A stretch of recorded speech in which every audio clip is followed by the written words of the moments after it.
রূপকথার একটি গ্রাম, আর সেই গ্রামের নদীর ধারে একটি ঘর ছিল যার নাম ছিল 1000 আয়নার ঘর।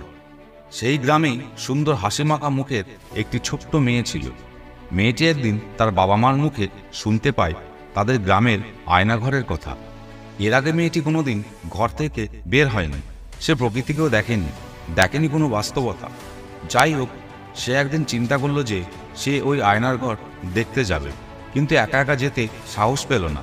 তাই সে তার সমবয়সী আরেকটি মেয়েকে সাথে নিয়ে গেল। আয়নাঘরের সামনে হাজির হয়ে প্রথম মেয়েটি ভাবল যে আগে সে ওই ঘরে ঢুকবে, আর সবকিছু দেখে এসে বাইরে এলে তবে ওই দ্বিতীয় মেয়েটি ঢুকবে। কথা মতো প্রথম মেয়েটি ওই ঘরের ভিতরে ঢুকলো, এবং ঘরে ঢোকার সাথে সাথে আশ্চর্য সব রঙিন কারুকার্য দেখে ছোট্ট মেয়েটির মুখ আনন্দে ভরে উঠল। এবারে সে আস্তে আস্তে এগোতে এগোতে সেই 1000 আয়নার ঘরে প্রবেশ করলো, আর ঘরে ঢুকে তার চোখ ছানা বড়া হয়ে গেল। মেয়েটি দেখল যে সেখানে ঠিক তারই মতো দেখতে আরো 1000 মেয়ে হাস্যোজ্জ্বল মুখে তার দিকেই তাকিয়ে রয়েছে।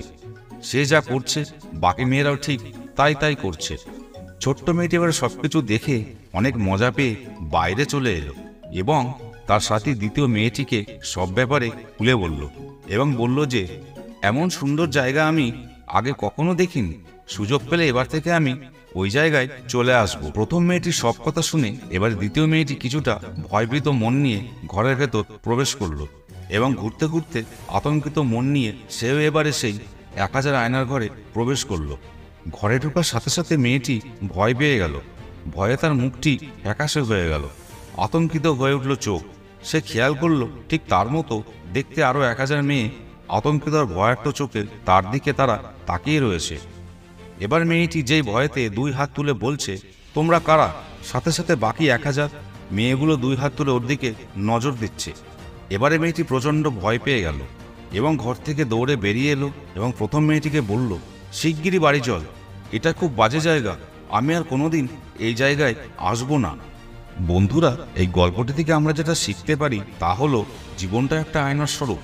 আপনি যেভাবে জীবনকে দেখবেন সেও ঠিক সেভাবেই আপনার কাছে ধরা দেবে। যারা সাহসিকতা, ভালোবাসা, উৎসাহ, জয় করার অদম্য ইচ্ছা নিয়ে সামনে এগিয়ে যায়, জীবন তাদের কাছে অনেক সহজ ও আনন্দময় হয়ে ধরা দেয়।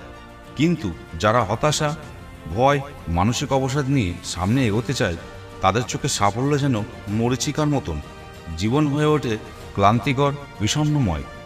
বাস্তবতাকে আপনি যেভাবে দেখবেন আপনার সামনে তা সেভাবেই ধরা দেবে।